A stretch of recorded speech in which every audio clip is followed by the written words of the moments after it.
Distinguidos amigos, bienvenidos a otra entrega del Diálogo Libre de su periódico Diario Libre.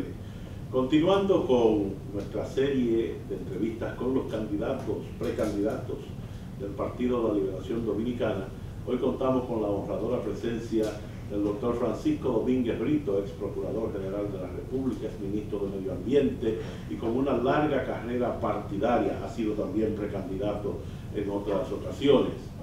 El panel de periodistas que tendrá a su cargo la conducción de este Diálogo Libre está encabezado por la periodista Inés Ayspun, subdirectora de Diario Libre, el jefe de redacción de cierre de Diario Libre, el periodista Omar Santana, el editor político de Diario Libre, Abel Guzmán, y el integrante de la redacción integrada de Diario Libre, Carlos Reyes. El doctor Domínguez Brito está acompañado del licenciado Alejandro Jaques, que es encargado nacional de organización, y del ingeniero Francis Cueva, que es el encargado nacional de logística y eventos. En unos instantes arranca este Diálogo Libre con el doctor Francisco Domínguez Brito, precandidato presidencial por el Partido de la Liberación Dominicana, a quien damos la más cordial bienvenida con nuestro agradecimiento por haber aceptado esta invitación. Bienvenido de nuevo. Gracias de verdad, y para mí un gran honor estar aquí.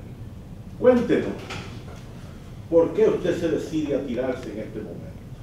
Creo que la República Dominicana hoy tiene grandes desafíos, pero también yo soy miembro del Partido de la Liberación Dominicana, y dentro del Partido de la Liberación Dominicana creo que también tenemos la responsabilidad, en primer lugar, de continuar una obra, en segundo lugar, de aportar una nueva visión, nuevas esperanzas, nuevas ilusiones, nuevas formas de gobernar.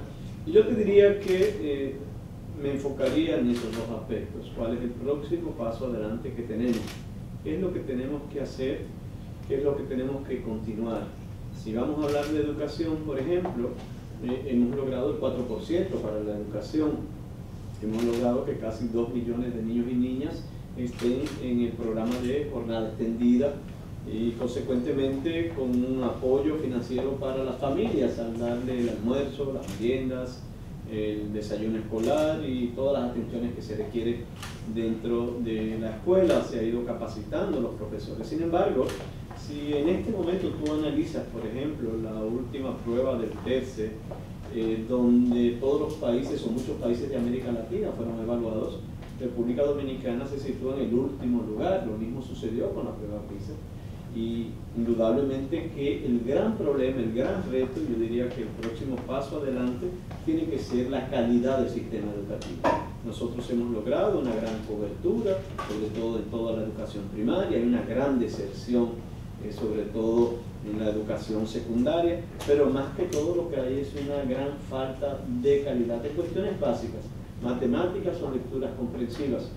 No estamos hablando de un currículo que lo llenemos de cosas donde ni el profesor ni el estudiante a veces entienden lo mismo que estamos diciendo. Estamos hablando de aprender a pensar, de aprender a razonar. Y yo me concentraría básicamente en la mejoría de la calidad educativa y que la familia y el barrio giren alrededor de la escuela. Tal vez esos serían los elementos más importantes de cara al sistema educativo, y así pudiéramos hablar de una serie de proyectos que tienen que ver con esa filosofía de qué nos falta por hacer, qué tenemos que hacer, cuáles son los pasos que tenemos que seguir. ¿No le motivó la caída de imagen del Partido de la Liberación Dominicana, sobre todo por los casos de corrupción? El PLD tiene un gran reto, y la República Dominicana en sentido general tiene un gran reto en materia de corrupción. Hemos mejorado sustancialmente los mecanismos de control, hay nuevas normas para todo lo referente a las contrataciones públicas. Es más, hemos recibido premios a nivel internacional en materia de contrataciones públicas, pero falta lo esencial en la lucha contra la corrupción, y es la impunidad. En República Dominicana ha prevalecido la impunidad, y si algo he tenido muy claro es una posición muy firme contra eso. Lo hice como funcionario en el área del Ministerio Público, con varios ministros de nuestro gobierno o de gobiernos anteriores, y lo haría como presidente de la República. El gran tema aquí es la sensación de impunidad. Una gente puede llevarse todo el dinero del mundo, yates, apartamentos en los Estados Unidos, aviones, helicópteros, y esta persona se sale con la suya, con una risa, como si nada pasara. Y es más, se siente miedo, se siente que el país tiene que darle las gracias y que pedirle perdón incluso por estas acusaciones, y lo dicen a veces en espacios discretos, que hay que pedirle perdón, y yo creo que eso basta. Ya basta de ese tipo de situaciones, eso le hace mucho daño a la democracia y ese deterioro que hemos tenido. Indudablemente existe esa sensación, ese vacío, esa desesperanza de la gente de que no haya una sanción. Yo creo que como sociedad tenemos que combatirlo firmemente. Entonces, ¿cuál sería la receta para luchar contra la impunidad? La receta para aplicarla dentro del PLD y si llegaran al gobierno para aplicarla a nivel nacional. Yo diría que no es una receta normativa, es una receta de responsabilidad y asumir compromisos, cada una de las instituciones, con un sentido real de compromiso, sin importar quién sea, sin importar la naturaleza de la persona involucrada. Personalmente yo pedí la destitución de 2 personas y lo hice por escrito para que no quede ni siquiera en el vacío, no la suspensión, la destitución. Es simplemente que asumamos responsabilidad. Aquí nos ha faltado como nación responsabilidad de las instituciones que tienen a su cargo esto, llámese judicatura, llámese Ministerio Público. Puede ser que en muchos casos de investigación sean bastante complejos. Yo puedo testimoniar que investigar un caso de corrupción te puede llevar 1 año, 2 años. Las pruebas no son como la de un homicidio, donde yo encuentro el arma, donde yo hago la prueba balística. El juez tiene que trabajar mucho con presunciones objetivas, como es el nuevo criterio que existe en materia de lavado, y yo pienso que simplemente es asumir la responsabilidad. Si tú tomas los casos desde el plan Renove hasta la fecha, las sanciones si no han sido pírricas, han sido inexistentes y ha sido fruto de una falta de responsabilidad del sistema que tenemos que combatir. Bien, muchas gracias. Sin embargo, en esa solicitud hay críticos, como siempre los va a ver, que señalan que hay más de un dirigente político involucrado en casos de corrupción y en casos todavía más graves como el homicidio. Por ejemplo, en el caso de la OMS. ¿Por qué no incluirlos a ellos? Mira, si te hablas sobre la decisión de destitución, estoy hablando de 2 funciones básicas. Cuando hice ese planteamiento lo hice primero porque tú no puedes tener manejando las finanzas de un partido político, que son fondos públicos, una persona que está acusada de lavado en varias ocasiones. O sea, como que se cae la mano. Ningún país medianamente desarrollado eso pasaría ni por la mente de nadie. O sea, es una cosa absurda ese tipo de discusión. Eso debería caer por su propio peso. Lo otro es el secretario de organización. Nosotros tenemos, independientemente de que se vote con padrón abierto o cerrado, que iniciar un proceso de captación de jóvenes.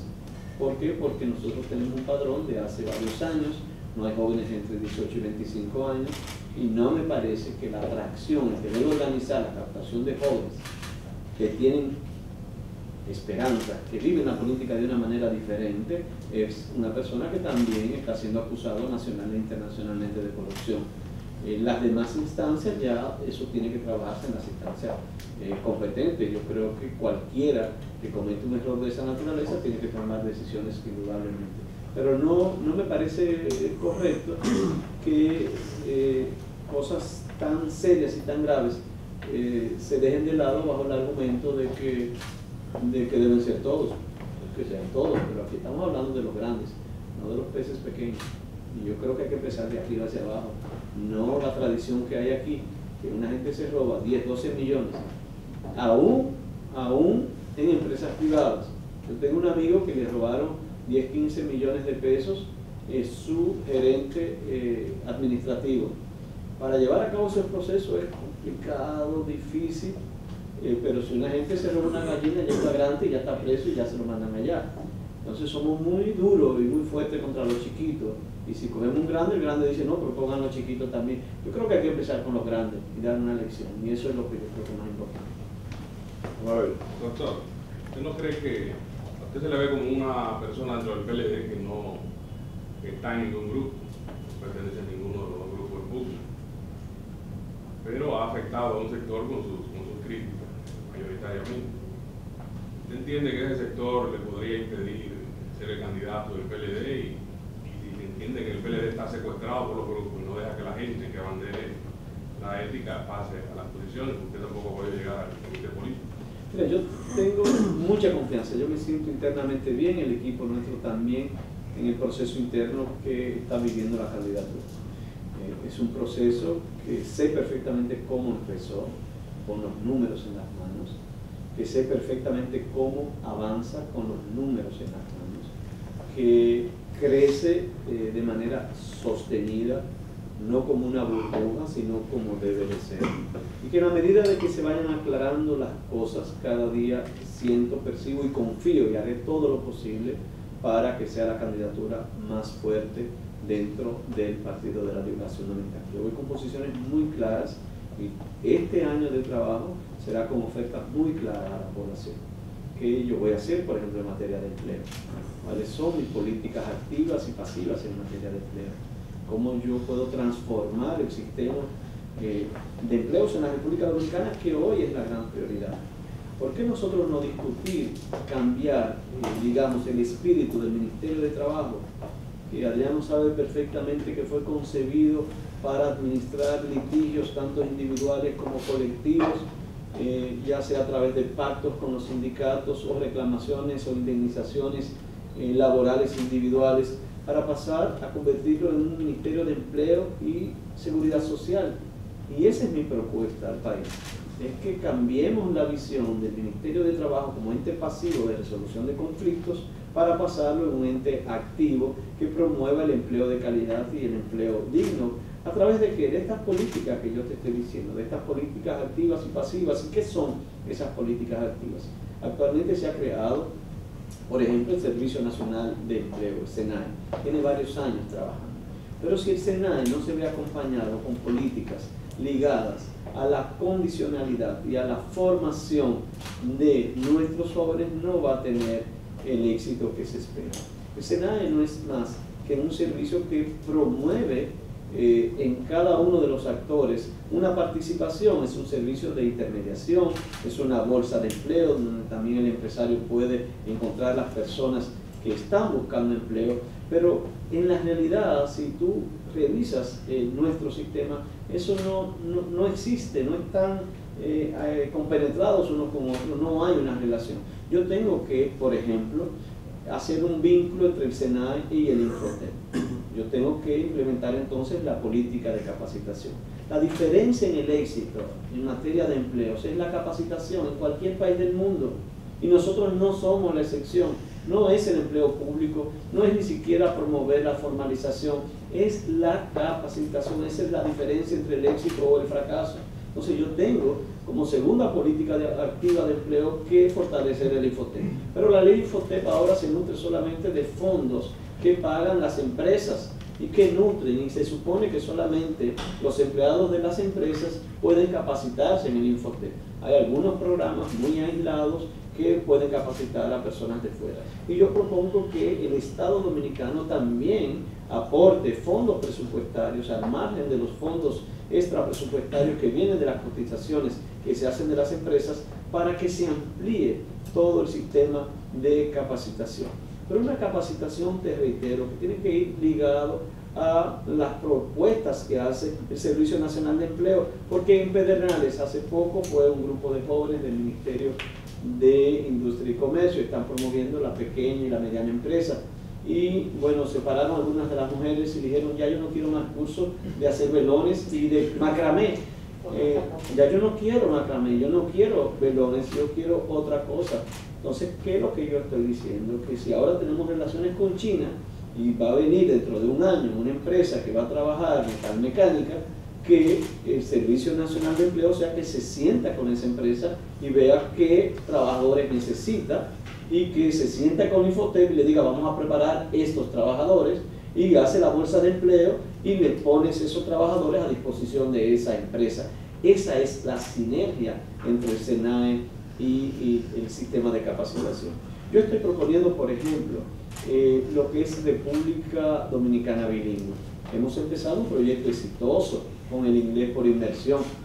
Son decenas de jóvenes, pero es solamente para estudiantes universitarios, no para estudiantes de bachillerato. El sistema educativo tiene que ser transformado totalmente, y uno de los puntos es las 2 horas diarias de inglés desde la primaria hasta el bachillerato, que nuestros muchachos salgan con ese conocimiento. Entonces hay que buscar profesores fuera hay que buscarlo, pero nosotros tenemos que capacitar a nuestros jóvenes en el inglés, tenemos que promover las instituciones técnicas en el bachillerato, no solamente instituciones como el Loyola, que digamos tiene el Instituto de Capacitación Post-Bachillerato, pero también lo tienen dentro del bachillerato. O si tú tomas los salesianos en Santiago, si tú tomas los salesianos de La Vega, o sea, tú tienes varios centros educativos que han sido exitosos. ¿Por qué yo no preparar a nuestros muchachos desde el bachillerato con el inglés y con una capacitación técnica? ¿Por qué yo no preparar esa capacitación técnica de acuerdo a las líneas generales que me establezca el Servicio Nacional de Empleo, que es que va a determinar básicamente las necesidades? Aquí hay un dato que es espeluznante. Alguien me decía que tenemos 60.000 personas en este momento, sobre todo jóvenes, estudiando educación, y sobre todo en un área de educación, y probablemente en los próximos 10 años el sistema educativo solamente puede captar 4 o 5.000 personas. ¿Qué va a pasar con esos 50.000? Yo voy a muchos lugares y me dicen, ¿qué van a hacer los profesionales que no encontramos empleo? Bueno, pero que el sistema es una trampa. Yo te preparo en mercadeo, en administración de empresas. En el fondo yo no soy nada en términos académicos. Es un bachillerato un poquito mejor que tú lo repites. No estamos preparando, y viene la frustración y viene todo lo que estamos viendo. Yo te reitero, yo entiendo que el tema del empleo es fundamental mediante un orden. La inversión pública que genera empleo. Hay un tema que estoy trabajando mucho ahora, que por ejemplo, la tecnificación en materia de construcción y en materia de agricultura. Son dos áreas que nadie quiere trabajar. ¿Quién la quiere trabajar si el sistema nuestro es a base de fuerza bruta? ¿Cómo yo trabajo la agricultura si las manos se me destruyen? Yo prefiero coger un motoconcha. ¿Cómo yo trabajar la construcción si todavía los contenedores lo hacemos nosotros con una plana, con una pala, con madera, cuando en cualquier país del mundo y eso es prefabricado y se pone en un lado? Entonces, ¿cómo empezar políticas activas de tecnificación de la construcción para yo generar, mediante políticas también de estímulo a la construcción, que yo pueda, los más de 800.000 desempleados que se estima que hay en este momento, por lo menos con características propias de empleo, un espacio para ellos? Si yo tengo una migración grande del campo a la ciudad, sobre todo porque la agricultura se hace muy difícil, y una migración de mano de obra haitiana porque es más barata y es la que está asumiendo eso, y un deterioro, ¿por qué no?, de la situación. ¿Cuál es la única manera que nosotros podemos evitar eso? Que los jóvenes dominicanos trabajen tecnificando. En Estados Unidos un edificio se hace con prefabricados. Hay una empresa que hace una cosa, otra la puerta, todo viene prefabricado. Es una industria que se desarrolla. Nosotros lo hacemos a través de una fuerza bruta, mano de obra barata, un sistema que al final no cumple con el más mínimo requerimiento de la racionalidad. ¿Y por qué no coger esos dos puntos solamente? Tecnificar construcción, tecnificar agricultura. Promover en algunos casos un aumento de los costos, es verdad, pero eso me va a generar un aumento del empleo, un aumento de la demanda, un aumento de la riqueza en la sociedad. Pero digo todo esto del empleo porque honestamente mi gran prioridad sería el empleo en la República Dominicana, el empleo digno, el empleo de calidad, que la gente sienta que no está pidiendo, que no hay nada que dignifique más que un trabajo honesto. Te sientes bien como persona, te da deseo de vivir, pero tú salir en la mañana a ver qué aparece, tú salir en la mañana sin esperanza, yo creo que eso no tiene sentido. Y así tenemos que girar una serie de políticas activas en esa misma línea, que vuelvo y te reitero, tiene que ir muy ligada a la capacitación y muy ligada a la orientación. Ahora mismo nosotros tenemos cuántas personas que son beneficiarias de los proyectos de solidaridad, bono luz, bono gas, bono escolar, que pueden tener ingresos de ayudas sociales de 4 o 5 mil pesos. Qué lindo sería que yo te llamara y te diga, mira, además de esos 6.000 pesos, yo te voy a dar 2.000 pesos más para el pasaje. Ven a Infotep y tú vas a trabajar y a prepararte en tal área de plomería, de electricidad, de metalmecánica o de lo que sea. Y luego cuando yo te consiga un trabajo, entonces yo te doy el trabajo, que tú ganes 20.000 y ya la ayuda que tú recibías no se va a manifestar así. Yo voy a aumentar tu autoestima, tus condiciones, el valor de no hacerte un ser humano que solamente espera que le den, y yo creo que es uno de los grandes problemas que tenemos en América Latina. No es quitar las ayudas, es dar una ayuda mayor, que es la que tiene que ver con la persona, con el valor del trabajo, con el valor de crecer, de soñar, de aspirar más a 2 pedacitos de plátano que yo compre con un bonito criterio. Claro. Doctor, usted ahorita mencionaba que usted especificó 2 nombres al interno de su partido que debían ser separados. Yo le voy a mencionar varios nombres, por ejemplo, Rajoy, Kuczynski, Jorge Glass. Son altos directivos, presidentes, que han sido separados de sus cargos por la corrupción. Dentro de la sociedad dominicana hay un sentir también hacia la transparencia, hay exigencias de transparencia, de más nombres. ¿Cree usted que el modelo que lleva el Partido de la Liberación Dominicana actualmente será sostenible en el tiempo, dado las demandas y exigencias que tiene la sociedad en términos de transparencia? Yo creo que el próximo paso adelante en la República Dominicana es fortalecer no ya los mecanismos de transparencia, porque aquí yo tengo también mis diferencias y yo quiero hacer aquí un paréntesis. La República Dominicana y muchos países de América Latina han articulado unos procesos de transparencia, tanto en materia tributaria como en materia gubernamental, previendo que todo el mundo es malo. Es como una presunción de que la gente va a hacer fraude. Trabajamos con ese criterio, y el segundo criterio, que si esa persona hace fraude, entonces hay impunidad.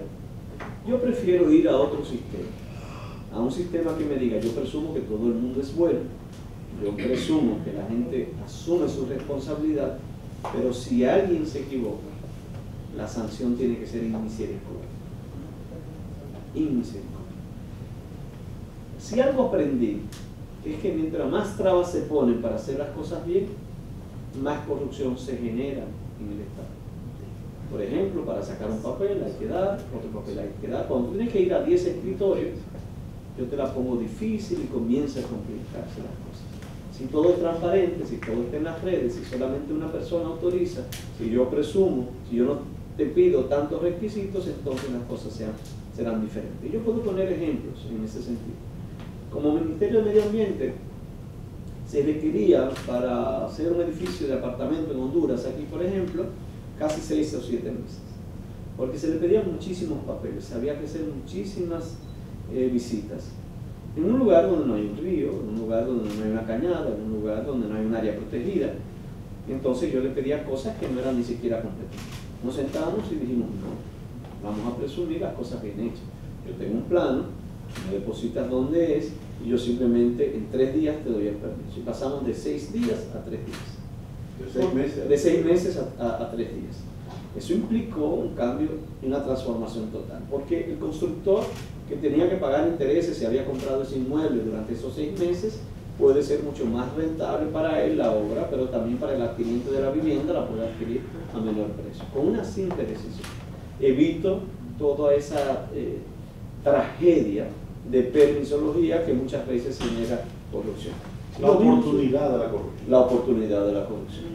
Entonces, porque tiene el sello en la mano, esa con esta mano así es. Entonces, si me preguntan, yo voy a trabajar el tema de la corrupción con esa filosofía. Desburocratizar, quitar tantos requisitos, presumir que la gente es buena, pero con el martillo para que el que se equivocó, el otro vea que se le va a dar muy mal. Es un sistema que yo me estoy inventando. La mayoría de los países desarrollados, Estados Unidos, parten de ese principio. Muchos de nosotros dominicanos cuando vamos dicen, no, pero esta gente son tontas, mira, solamente aceptan una declaración mía. Pero fallar en una especie de juramento, hablar una mentira, es costosísimo. Y basta ver el Congreso de los Estados Unidos. Que tú hables una mentira al Congreso, ya implica prisión, sanción, movilización de todo tu futuro como político. Y lo otro, la firmeza, que va muy ligado a ese mazo que yo te estoy diciendo. Yo voy a trabajar bajo esos criterios y voy a promover una gran transformación de la burocracia dominicana para simplificarla y para presumir, te reitero, que redunde la buena fe del ser humano, pero que se equivocó, será él el ejemplo para todos los demás. Imagino que dentro de su agenda y su propuesta presidencial la parte medioambiental va a tener un peso importante porque tiene su... Hay unos temas que usted trabajó mucho y no sé si van a seguir en su línea o se van a cambiar. Hoy hay una reunión del ministro actual con los ocupantes de Valle Nuevo. Que quieren trabajar en otro sitio. ¿Cuál es su propuesta también? Mira, medio ambiente será mi pasión en todo el sentido de la palabra.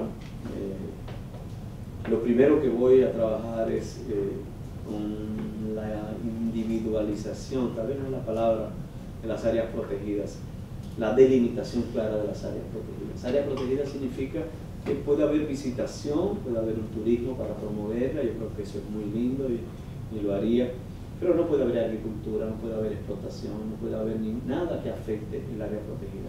Tenemos muchas áreas protegidas, aquí hay prioridades, como Valle Nuevo, como los Haitises, como Sierra de Bauruco. Aquí hay amenazas muy serias en Sierra de Bauruco, donde hay plantaciones de aguacates y otras más. Hay una tentación de mucha gente que dice, pero ¿para qué tener pinos criollos o especies endémicas si yo puedo sembrar cacao, café? En una ignorancia total de lo que está pasando. Te digo que sí será una prioridad el tema de las áreas protegidas, como será una prioridad también todo el tema del recurso agua. Aunque no lo entendamos, aquí hay una disminución de los caudales fruto de la deforestación. Aquí hay una amenaza de cambio climático y no hay mejor medida de adaptación. Yo creo que ustedes saben que los países se están planteando en este momento medidas de adaptación o medidas de mitigación. Las medidas de mitigación son básicamente para países desarrollados que tienen que disminuir las emisiones de carbono que están haciendo. Las medidas de adaptación serían para los países que están más amenazados. Y República Dominicana ocupa entre 5 o el 8º lugar del planeta como uno de los países más amenazados con motivo del cambio climático. Y básicamente son las sequías y son las grandes lluvias que producen inundaciones, muertes, deterioro del ecosistema, de la capa vegetal, de la agricultura, etc. Y la sequía ni hablar. Yo voy a promover mucho el tema de los bosques, tanto de plantaciones en las áreas no protegidas como el cuidado de las áreas protegidas. El tema del café, del cacao, unas montañas que no son áreas protegidas como una fuente de cambio, de transformación. El conductismo solo trae miseria y pobreza. Sembrar guandules, sembrar habichuelas en una montaña, quemando en Semana Santa, eso no da nada. Son 50, 70 años de tradición de pobreza y de miseria, y ahí hay que tomar medidas muy, muy grandes. Son los que protegen nuestros ríos, no solamente evitar la extracción de arena, pero aquí hay un tema que hay que abordar, que es el plástico. Y tengo una promesa a mí mismo de iniciar un proyecto que yo sé que es muy difícil, porque aún yo lo intento en mi casa, por voluntad propia, y es difícil. Es el reciclar. Es que yo pueda sacar, digamos, la basura orgánica 2 días a la semana, y que los otros días a la semana yo saque la basura no orgánica. Es que no solamente lleguemos a tener relleno sanitario, que no lo tenemos, lo que tenemos es botadero, sino que lleguemos a un sistema como todas las ciudades desarrolladas, donde todo lo orgánico va para un compost, no va al mismo sitio que va lo plástico, no va al mismo sitio que va el vidrio. Aquí hay que promover seriamente y rápidamente una cultura de sustitución de botellas plásticas por botellas de vidrio. Aquí tenemos ya que centrarnos con el tema de las fundas de los supermercados para empezar una sustitución por fundas amarillas o negras, que son con las cuales yo voy a sacar la basura. Aquí hay que necesariamente crear algún tipo de penalidad, algún tipo de plástico, que es esencial e indispensable por nuestra tradición y nuestra cultura, pero que esa responsabilidad extendida, que es lo que se está planteando en la ley de residuos sólidos, caiga sobre todo aquel que quiere consumir ese tipo de plástico, y con ese dinero fortalecer todo el sistema de recolectación o de recoger todos estos residuos y de reciclamiento de los mismos. Eso va a implicar un año, por ejemplo, bonito, tal vez frustrante, de lograr cambiar un pensamiento de la gente, de que todo Ministerio de Defensa, sistema educativo, el país entero comencemos casa por casa, empresa por empresa, hacer lo que pueda hacer un ciudadano de Berlín, un ciudadano de Madrid, un ciudadano de Canadá, un ciudadano de países latinoamericanos que están empezando el mismo proceso. Tal vez lo vamos a lograr en un año, yo creo que no, tal vez en 2 no, pero si no nos cansamos, yo creo que en 3, 4 años de cambio cultural, de esfuerzo, nosotros podemos lograr, digamos, algo que no conocemos. Hoy todavía nosotros tiramos las botellas en la autopista Duarte, nosotros tiramos todos los plásticos en cualquier lado. Yo me reuní en estos días en una universidad con la rectora y hablábamos precisamente de los residuos y ella me decía, mira, todos estos zafacones que yo pongo y nuestros muchachos, los más educados, las élites de la República Dominicana se comúnmente tiran el papel ahí. En las áreas protegidas nosotros nos encontramos, yo trabajo mucho, o trabajaba mucho con la Fundación Saltadero, no sé si es un sendero en el río Jacagua de Santiago, y todos los días o todas las semanas, cada vez que va un grupo de estudiantes hay que recoger decenas de menta, los papelitos de menta que son los más insoportables porque son chiquiticos y se meten ahí, pero también tiramos la botella y todo. Entonces, ¿cómo trabajar en un cambio cultural?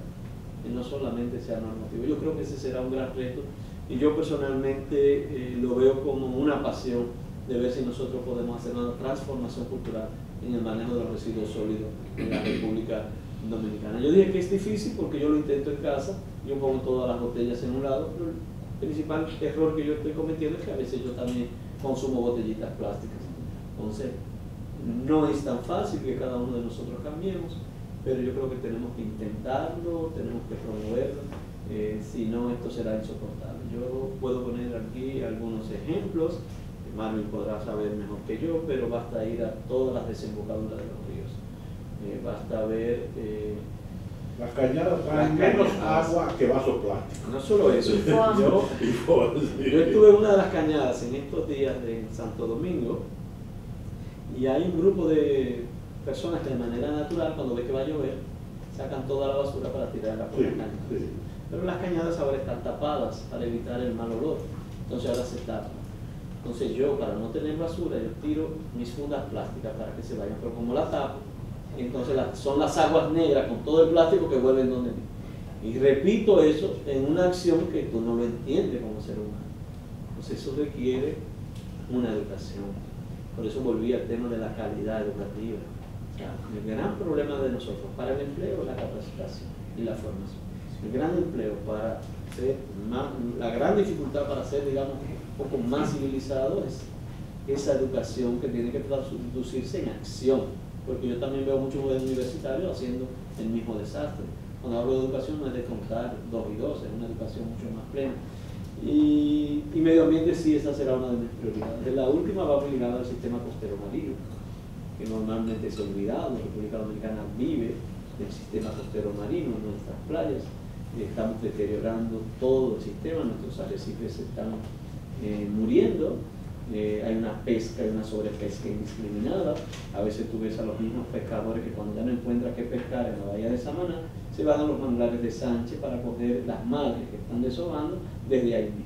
Muy lindo, se ganaron la comida de ese día, pero en 5 años no va a haber absolutamente nada como ya está sucediendo en la República Dominicana. Nosotros tuvimos que establecer una veda para el pez loro y para el erizo negro, porque son los que mantienen vivos los arrecifes. Pero fíjate la oposición, quemaron gomas, hizo de todo, pero es por el mismo bien de los mismos pescadores y de la sociedad dominicana, y yo creo que aquí tiene que haber una mano firme. Yo dije en Valle Nuevo, protesten y hagan lo que quieran, pero eso va y fue. Con la pesca del pez loro, protesten y hagan lo que sea. Mucha gente evade esas sanciones porque también tengo que reconocer que el sistema de persecución no es tan efectivo. Pero la guerra hay que echarla. Por el hecho de que no sea efectivo no significa que nos quedemos cruzados de brazos. Mejorar, mejorar, mejorar hasta intentar. Y también hay que atacar el lado pesado de las cosas. Por ejemplo, ya en los Estados Unidos las grandes cadenas de comida rápida no usan vasos plásticos, son de cartón. Sí. Ya le están quitando la tapa plástica y los alimentos le están quitando también. Entonces quizás también hay que apretar aquí. Tiene que haber una política, aunque nos pongamos bravos. Y el último punto que yo no quiero dejar de lado porque fue una deuda que yo me llevo al salir del ministerio, porque no lo pude lograr a pesar de grandes esfuerzos, es el sistema de monitoreo de las grandes ciudades, sobre todo de el Gran Santo Domingo del aire. Ahora mismo, tanto la sociedad que tiene que ver de neumólogo como lo que tiene que ver con la vista, están encontrando muchas infecciones en los ojos y infecciones en los pulmones, sobre todo niños con asma. Bueno, en estos días con la arena del Sahara que anda por ahí. Bueno, pero ya esa es tal vez inevitable, pero aquí hay puntos en la capital donde hay una contaminación muy grande, fruto de algunas plantas de electricidad, fruto del transporte. Por ejemplo, ¿qué puntos? Los puntos donde hay más movimiento de transporte son esas avenidas. Pero ¿cuál es la deuda que yo digo? Era que íbamos a instalar 18 centros de medición y ya un organismo internacional se comprometió, ya llegará en algunos meses, no sé, pero yo tengo que monitorear las esquinas, los barrios más contaminados para tomar acciones. Lo que yo pueda decir ahora como Estado de qué política tomar en materia de contaminación de aire que está haciendo daño a nuestros niños, a nuestros adultos mayores sobre todo también, no es serio, porque yo no tengo ni siquiera los mecanismos para medir de manera constante y habitualmente con puntos fijos ese tipo de contaminación. Y eso yo quiero trabajarlo seriamente, al igual que la contaminación sónica, es otro de los puntos más serios que nosotros tenemos. Y de ahí va también educación, tocar bocina por todo, las guaguitas anunciadoras, una serie de prácticas que a veces hacemos. Yo creo que República Dominicana puede entrar en una dinámica un poco más agradable para vivir. Parece que no es un tema, Adriano, de grandes proyectos como el tren de Higüey a Montecristi, pero es la vida de nosotros, es la cotidianidad de nosotros, es lo que nosotros podemos y debemos hacer. Y es lo que yo voy a trabajar. En eso estamos trabajando el Diario Libre. Recientemente, hace ya unas cuantas semanas, la Junta Central Electoral emitió una resolución para contrarrestar un proselitismo anticipado que principalmente es innegable. Los sectores más activos son del Partido de la Liberación Dominicana. Hablando de plan de adaptación, ¿cómo usted se ha adaptado a esa medida de la Junta Central Electoral? Bueno, muy bien, porque yo hice una publicación precisamente aquí, fue después de eso que prohibieron las publicaciones en los periódicos y ya estaba publicada. Y bueno, para mí fue un gran honor hacerlo aquí desde este periódico que tiene tanta circulación. Yo creo que eso alguna gente... Yo creo que por eso usted... Yo creo que fue por eso. Y lo segundo, ya había algunas vallas que estábamos contratadas, incluso algunos fondos ya que estamos pidiendo la devolución, por suerte no se imprimieron, porque paralizamos toda la impresión de vallas acogiendo a la decisión de la Junta. Igualmente todo el tema de caravanas nunca lo hemos hecho, tampoco actividades en espacios públicos. Eso no significa que nosotros vamos a dejar de hacer otro tipo de actividades como la visita a los medios de comunicación, como expresar lo que sería un mensaje, un proyecto de nación que nosotros estamos postulando, como reuniones en lugares cerrados. Por ejemplo, yo tengo el lunes y aprovecho para también motivar la inauguración del local ya de Santiago. Ya nosotros inauguramos el día aquí, que conste que la valla de aquí está en un lugar dentro, no está fuera, y yo voy a mantener el respeto a la decisión de la Junta Central Electoral mientras se definen ya cuáles serían los plazos y los protocolos establecidos. Pero, ¿cómo califica usted la decisión? Mira, interesante, positiva. Yo hubiese hecho otro tipo de redacción más concreta, por ejemplo, en materia de comunicación tal cosa, en materia de actividades tal cosa y tal cosa, que se puede, que no se puede. Eso hubiese evitado algún tipo de discusión como la que tenemos ahora. Pero en sentido general yo creo que aquí hay que controlar el gasto. El control del gasto es la medida más efectiva para evitar que los candidatos y los partidos políticos se comprometan demasiado con gente que da los recursos. Y a veces el gasto no se hace por una efectividad de la publicidad o de la propaganda. Se hace, pone muchas vallas porque si no la ponen, los mismos dirigentes te dicen que esa candidatura está muerta. Entonces casi es una psicología para los equipos de trabajo, para los dirigentes políticos, contrarios y de uno, y no la efectividad que pueda lograr con esa acción. Es decir, que en ese sentido también tiene su parte positiva, ayuda a reducir el gasto y nos concentramos mejor en el debate. Y eso es lo que yo quisiera. Vamos a hablar de propuestas qué vamos a hacer, cómo lo vamos a hacer, con qué dinero lo vamos a hacer. Yo, por ejemplo, estoy planteando mucho, estoy haciendo mucho hincapié en el proyecto de garantías mobiliarias. Está en el Congreso, no se decide, ojalá que pueda tomarse la decisión, pero los que son abogados aquí saben que si yo tengo que registrar un mueble, lo hago en un ayuntamiento, en la conservaduría de hipoteca. Pero el registro en la conservaduría de hipoteca no me le da una publicidad y un registro nacional. Es decir, yo no puedo, no hay una base de datos, no hay donde yo verificar que ya eso está dando garantía. Eso implica que el riesgo para prestar con garantías mobiliarias es muy alto y nadie presta, o casi nadie presta porque es muy alto el riesgo, y si presto son para bienes de consumo y con tasas de interés también bastante complejas. Si una mujer quiere desarrollar un salón de belleza y quiere comprar los muebles y las secadoras y todo el equipo, es muy difícil acceder a ese financiamiento.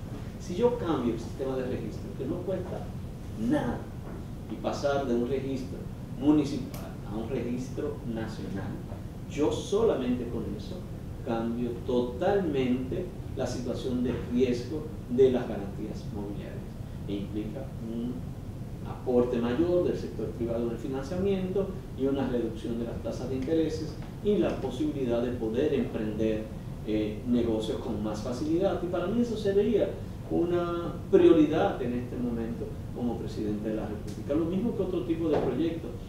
Esta semana hemos discutido mucho en las redes, sobre todo en un mundo más artístico, sobre una propuesta que yo hice sobre economía naranja. Es una propuesta que nace de un organismo internacional, no recuerdo si Banco Mundial o el BID, y que precisamente el candidato presidencial y hoy presidente electo Duque en Colombia también la motivó mucho. Es la idea de yo acompañar a los artistas, y esto surgió a través de la discusión con los artistas urbanos.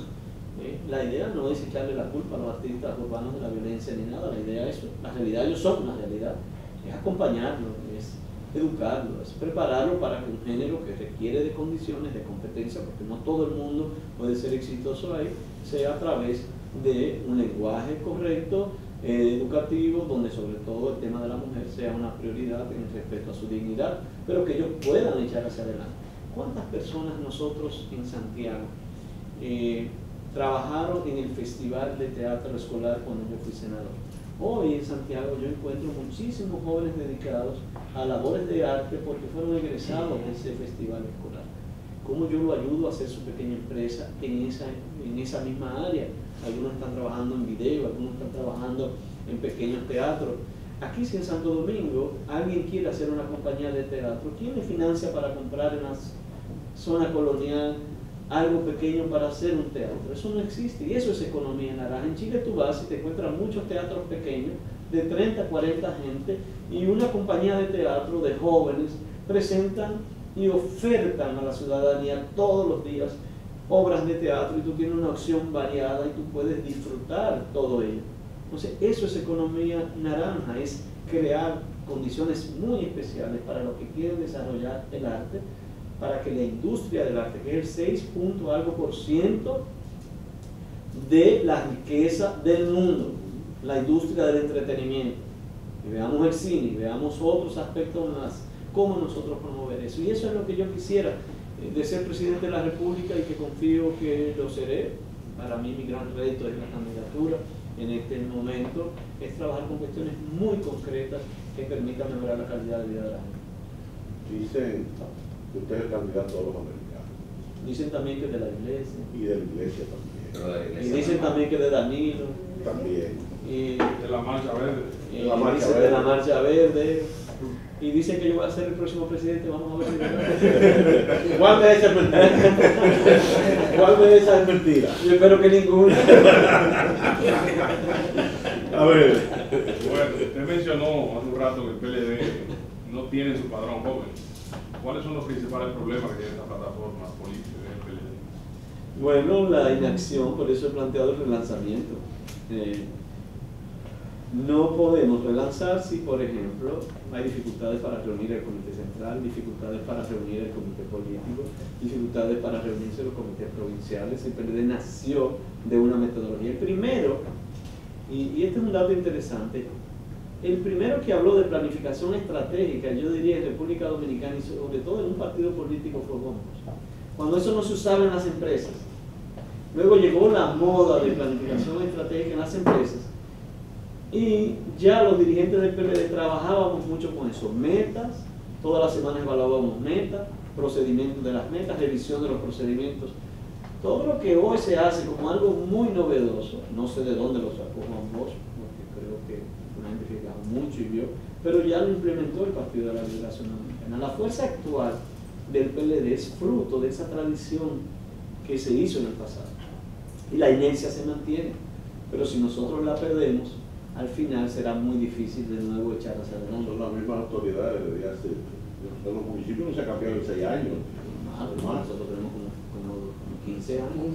15 años. Entonces no es posible, tiene que haber movilidad. Yo propongo movilidad, yo propongo renovación, yo propongo relanzamiento, yo propongo que los jóvenes comiencen a asumir los puestos directivos en las provincias, en los municipios, en otras esferas también. Esa es mi propuesta, un nuevo PLD, un partido de nuevo a los valores de nuestro fundador y a los procedimientos que estableció el fundador como un mecanismo de relanzarlo. No hay nada más novedoso que los procedimientos viejos que llevó el PLD.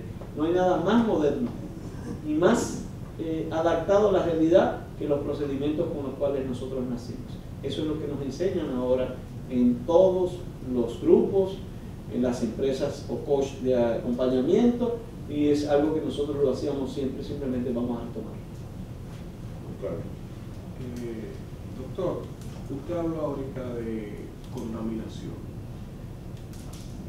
¿Cómo plantea usted alguna respuesta a los problemas tanto de transporte como energético en una eventual presidencia suya? La presidencia mía tiene y va a darle un especial apoyo al sistema de transporte. Uno de los gastos mayores que tiene la familia es el tema del transporte. Está contemplado, cual que sea el quintil de la población, cual que sea el nivel de pobreza o de riqueza, el tema del transporte es importante. Si no te lleva recursos, al menos te lleva una cantidad de tiempo increíble. Viajar antes de Villamella aquí eran 2 horas y 2 horas para allá. Entonces, el caos nosotros lo vemos todos los días. Y nosotros vemos el de la Lincoln, el de la Churchill. Pero vayan a Sabana Perdida, vayan a cualquiera de los barrios y nosotros tenemos el mismo caos en vías muy pequeñas. Ahora mismo hay un proyecto que se está trabajando desde la presidencia y que para mí es lo que yo denomino el próximo paso adelante y que yo voy a respaldar y que tal vez no lo vamos a terminar en estos 2 años. Eso implica la construcción de nuevos teleféricos, sobre todo el de los Alcarrizos. Darle continuidad a la implementación del teleférico de Santo Domingo Este y el que nosotros recientemente se inauguró. Pero más que nada, y es lo más novedoso y revolucionario que se está planteando, es que las rutas se van a establecer a través del Instran. Que esas rutas serán administradas por empresas o personas que han estado incluso en sindicatos que puedan llevar a cabo ese servicio. Que ese servicio va a tener que tener ciertos niveles de calidad, llámese control de horarios, paradas establecidas, que esas personas que están ligadas a sindicatos tienen que constituirse en empresas, que yo tengo que facilitar la importación de autobuses de transporte de pasajeros con impuestos únicos mediante ley para sustituir todo lo que es la flotilla de autobuses y de carros públicos que están no solamente deteriorados, sino que es precisamente lo que no queremos. El sistema de carros individuales hay que irlos sacando de circulación. Hay que ir estableciendo corredores donde el estacionamiento sea controlado y donde pueda haber fluidez en cada uno de los espacios. Actualmente el Instran ha diseñado 4 o 5 paradas para que los vehículos del interior no entren al Gran Santo Domingo. Estamos hablando de que los que vengan del Cibao se quedarán en la parada de los Alcarrizos, que recientemente sería el primer Picasso, que los que vienen del este, los que vienen del norte también tengan sistema de entrada. Aquí es fundamental la culminación de la avenida Circunvalación del Gran Santo Domingo para que todos los camiones ya definitivamente puedan dar la vuelta y no entrar al Gran Santo Domingo. Hasta ahora la tenemos desde Jaina hasta básicamente el aeropuerto de Ligüero, y ahí tiene que continuar hasta conectarse con la autopista que sale a Caucedo y que ya puede ir al este. Esas son medidas concretas sobre las cuales voy a trabajar. Santiago tiene prioridades de ese tipo, no tan graves como Santo Domingo, pero también hay que ponerle las prioridades de lugares. En algunas provincias como San Cristóbal, que son accesorios, habrá que crear sistemas colectivos y eficientes para el transporte de San Cristóbal y viceversa al Gran Santo Domingo. Como ven, voy con una visión muy clara en materia de transporte. No voy a inventar, simplemente voy a dar continuidad a una planificación que está haciendo el gobierno del presidente Medina, y quiero ejecutar todo ese proyecto de transporte que desde el gobierno se está haciendo. Las rutas están ahí, las propuestas están ahí, hemos trabajado en esas propuestas y mi meta es lograr que esas propuestas se hagan realidad. El PLD no nos tenía acostumbrados a tantas peleas internas. O sea, era el partido de la disciplina y de que lavaba los trapos dentro de casa, etc. ¿Cómo prevé que van a ser estas elecciones internas? Si acaba en un candidato de consenso, va a ser una lucha. ¿Cuál es el sentido de esto? Aquí hay primarias, tiene que haber primarias, y yo creo que esa es la primera discusión. Porque hay sectores que no quieren primarias obligatorias en todos los partidos porque quisieran que lo señalen, etc. Segundo, las primarias no es para la presidencial, es para congresional y para municipal, lo que complica más la situación.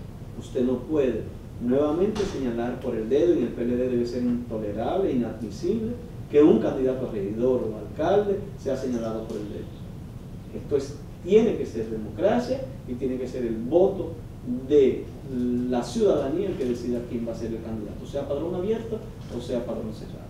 Eso implica que hay que organizarse para evitar conflictos futuros, y eso hay que hacerlo desde ahora, y por eso estamos proponiendo el relanzamiento.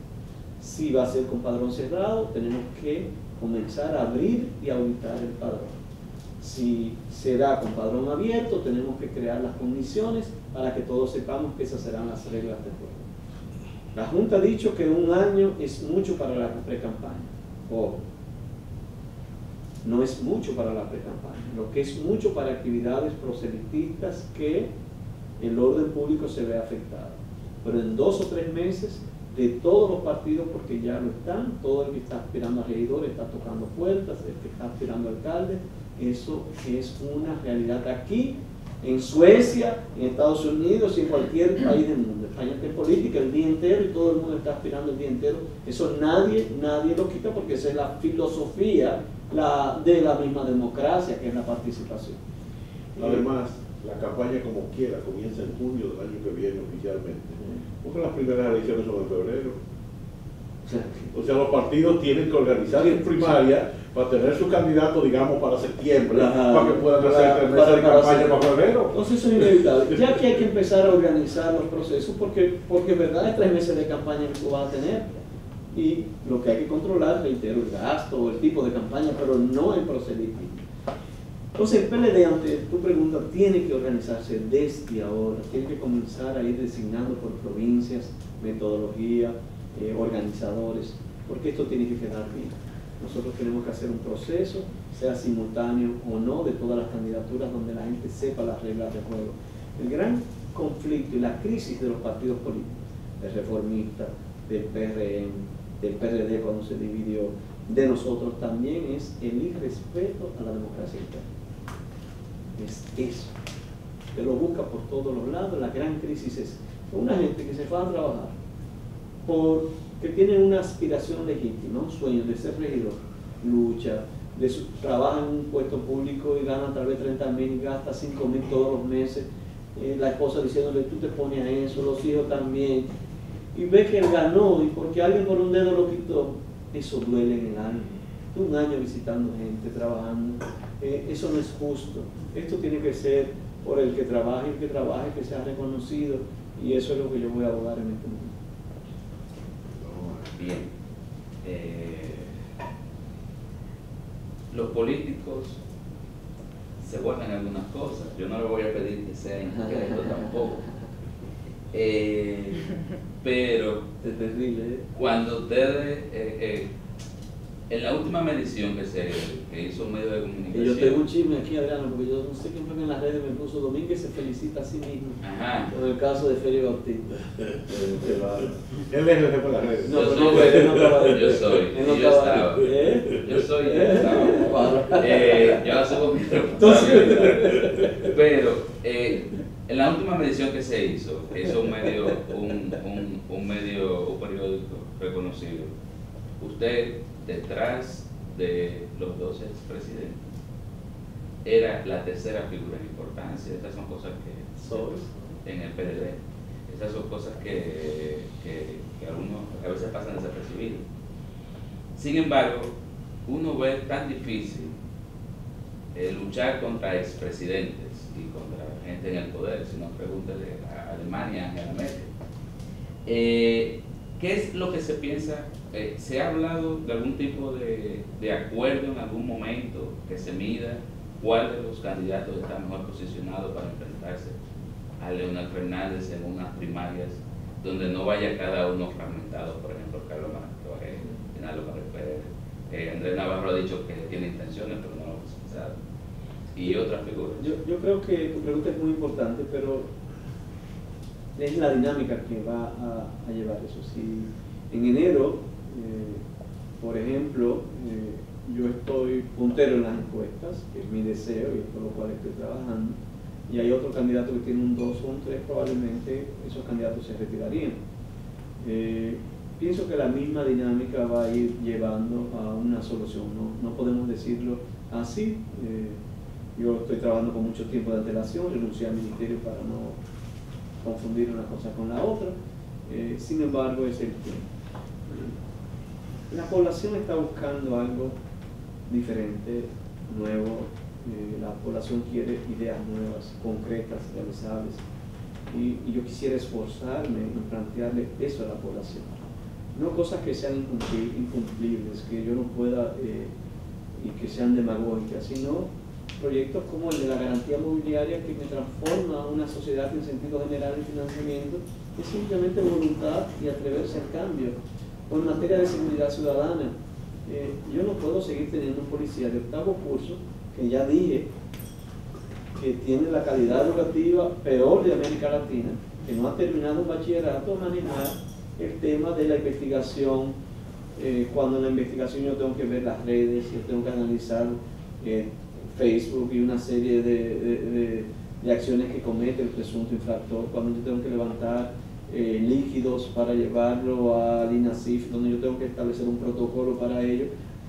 Gente que no puede llenar un formulario ni siquiera, yo tengo que preparar unos informes de cada levantamiento que yo hago. Entonces, ¿qué nos cuesta hacer una transformación total en la policía de investigación? Y eso es lo que yo quiero.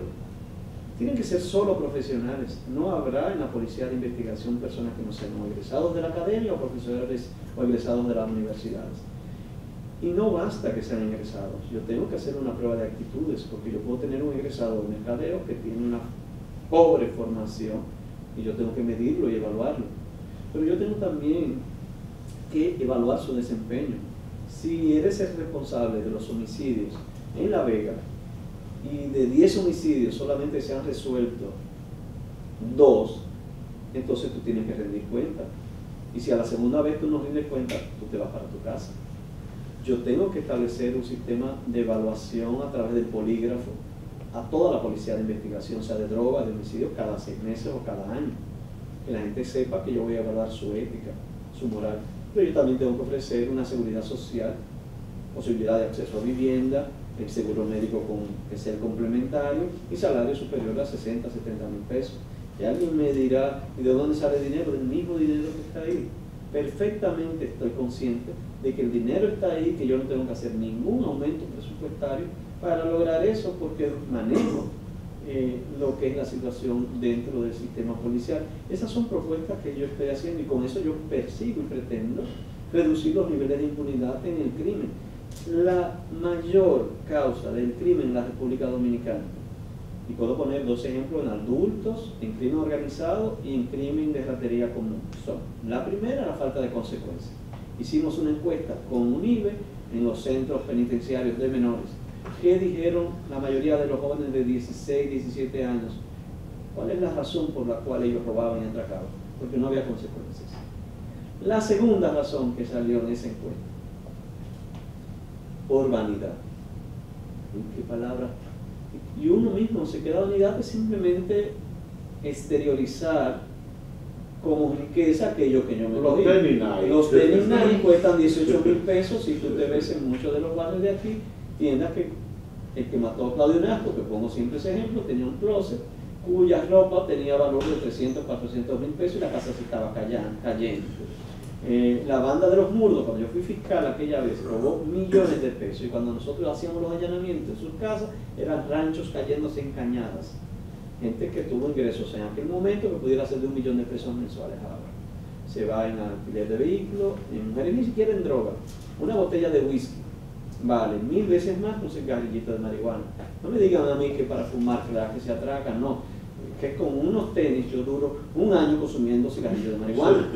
Y en unos tenis se me va a mí en un día. Entonces, esos dos puntos, que en el fondo, esa sabiduría de esos muchachos es la misma que se replica en la corrupción administrativa. Un amigo tuyo, fulano de tal, o un amigo mío, exhibe todo el dinero. Compra un yate que tiene un vidrio en el fondo y tú ves los pececitos volando, el otro compite por helicóptero, el otro compite por el que más amigas de otros países tiene, compra apartamentos para muchas personas que lo donan. Entonces hay un exhibicionismo en restaurantes, una competencia, los relojes Rolex, el narcotráfico, traficante hace lo mismo. Por ejemplo, Figueroa Agosto tenía unos relojes no solo para lavar, sino para exhibir, compran esos carros, y esa es la realidad. Y hay que entonces golpear los niveles de impunidad, y yo lo voy a hacer con una nueva policía que pretendo, a partir de lo que tenemos, pero casi haciendo la nueva, con lo mejor que hay ahí, pero cortando de raíz una serie de prácticas que en este momento generan muchos problemas. Ese es mi sueño como presidente y eso es lo que yo pretendo en este lugar. Y todavía el último dato, 13, hemos bajado los homicidios, eso es importantísimo, lo que ha sucedido en la República Dominicana. La tasa de secuestro es de la más baja de América Latina, pero aquí los robos y los atracos han aumentado y la gente está desesperada con los robos y atracos. Y uno de los problemas más grandes en homicidio y robo y atracos es que en los asesinatos, los premeditados, la tasa de impunidad ronda 60-70%. El que mata a uno mata a dos, y el que mata a dos mata a 4, y cree que matar el quinto es matar una gallina o matar un cerdo, y no sabe qué es la dignidad de un ser humano. Y en materia de robo y atracos, la impunidad es funesta. Funesta. El que sale a atracar y a robar y no lo agarra, el que roba tiene que estar preso. Y es lo mismo que sucede en corrupción. Pero discúlpeme, en la pregunta inicial fue si hay algunos niveles de acuerdo, porque se habla porque se habla de una reunión que hubo en Palacio, que algunos han dicho que sí, se dijo que no. Yo diría que no. De acuerdo para ir sumándose, dependiendo de cómo se esté apuntando en la gente. Yo diría que en el PLD la gente va a observar quién es que tiene mayor simpatía de la población y todo irá cayendo por su propio peso. Me parece que es eso. Pero te reitero, lo más importante es las propuestas, es discutir este tipo de temas y yo también aprovechar estos escenarios para llevarlo a cabo. Me faltó hablar de la zona colonial y de Ciudad Nueva. Espero que podamos tener una entrevista cultural solamente. Muy bien. Pues muchísimas gracias al doctor Francisco Domínguez Brito, precandidato presidencial del Partido de la Liberación Dominicana, por su participación en este diálogo. A todos ustedes muchísimas gracias por la atención prestada y hasta un próximo diálogo libre. Buenos días.